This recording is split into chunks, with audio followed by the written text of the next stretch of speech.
La evolución del arte en Europa.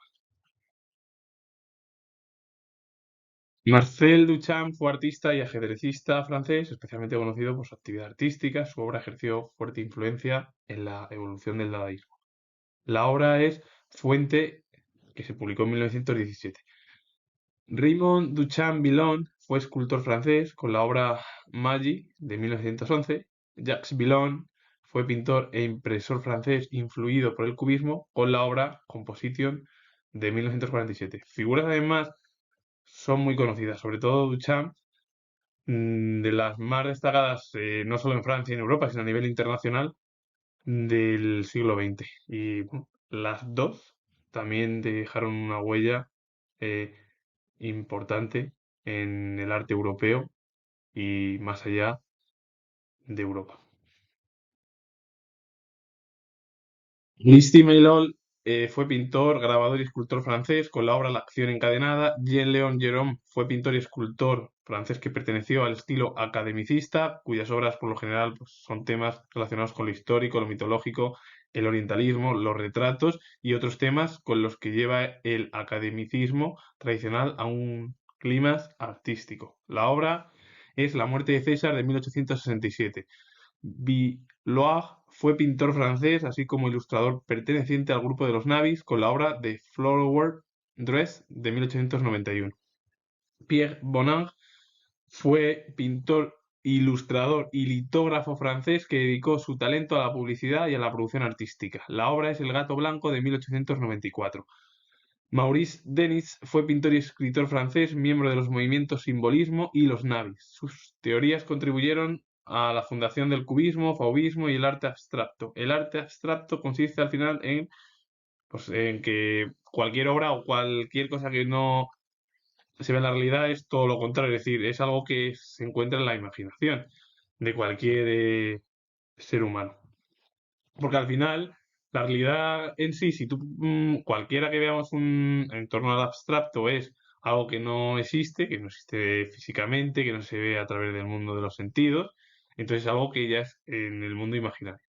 La obra de Denis es Afternoon in the Woods de 1919 y el grupo de los Navis fue un grupo de artistas franceses de finales del siglo XIX, caracterizados por su preocupación por el color, por lo diverso de sus actividades y llegaron a convertirse en una influencia principal sobre el arte de la época. Destacaron Violaz y Bonnard. Hay que decir que el arte abstracto es algo que no se encuentra en el mundo sensible. Para más o menos resumirlo y explicarlo, el mundo sensible al final es el mundo de los sentidos. Es, por ejemplo, puede a lo mejor también tener relación con el mundo de la filosofía. La filosofía al final había pensamientos que había el mundo de las ideas, como decía Platón, y el mundo sensible, claro, el mundo de las ideas es el mundo ininteligible, es decir, aquel mundo en el cual nuestros pensamientos no se ven a través de cualquier sentido. En cambio, el mundo sensible es lo que vemos, a través de nuestra visión, o lo que tocamos, o lo que degustamos, o lo que oímos, o lo que, bueno, pues lo que se utiliza en el mundo sensible. Antoine Bourdelle fue escultor francés, uno de los exponentes más destacados del periodo Belle Époque, considerado uno de los precursores de la escultura monumental del siglo XX, con la obra Heracles Arquero de 1909. La Belle Époque fue un periodo que comprendió, bueno, en Europa, entre el final de la Guerra Franco-Prusiana de 1871 y, bueno, dentro de ellos se produjo la Segunda Revolución Industrial y la paz armada, hasta, claro, el estallido de la Primera Guerra Mundial, que es al final lo que comprende la historia de Occidente. Directamente la Belle Époque es el periodo entre el final de la Guerra Franco-Prusiana con el estallido de la Segunda Revolución Industrial y a ello la paz armada, que es todos esos periodos justos que se producen antes del estallido de la Primera Guerra Mundial. Y a partir de ahí es pues, el siglo XX, desde 1914, es el periodo de entreguerras, con el crack y todo ello, y hasta el año 45. Giorgio Vasari fue arquitecto, pintor y escritor italiano, considerado uno de los primeros historiadores del arte Es célebre por sus biografías de artistas italianos, colección de datos, anécdotas, leyendas y curiosidades recogidas en su obra Las vidas de los más excelentes arquitectos, pintores y escultores italianos de 1550, aunque la segunda edición se amplió bueno, pues en 1568, casi 20 años, y se le atribuye el haber acuñado el término Renacimiento. Renacimiento, que es el periodo en el cual, bueno, pues se imitan los valores grecolatinos de la antigüedad.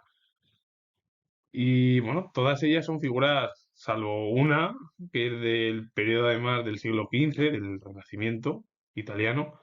El resto son figuras francesas dentro del mundo del arte de época, de los navis, del periodo al final del siglo XX. Justo la gran mayoría, bueno, pues coincidieron en, bueno, la gran mayoría entre el periodo de entreguerras, salvo Vasari, que perteneció al Renacimiento italiano, el cual, pues, es el recorrido al final histórico de dos países muy importantes en Europa. Y si os ha gustado el recorrido del arte europeo, darle a like, suscribiros, tengo el grado de historia y os mando saludos. Adiós.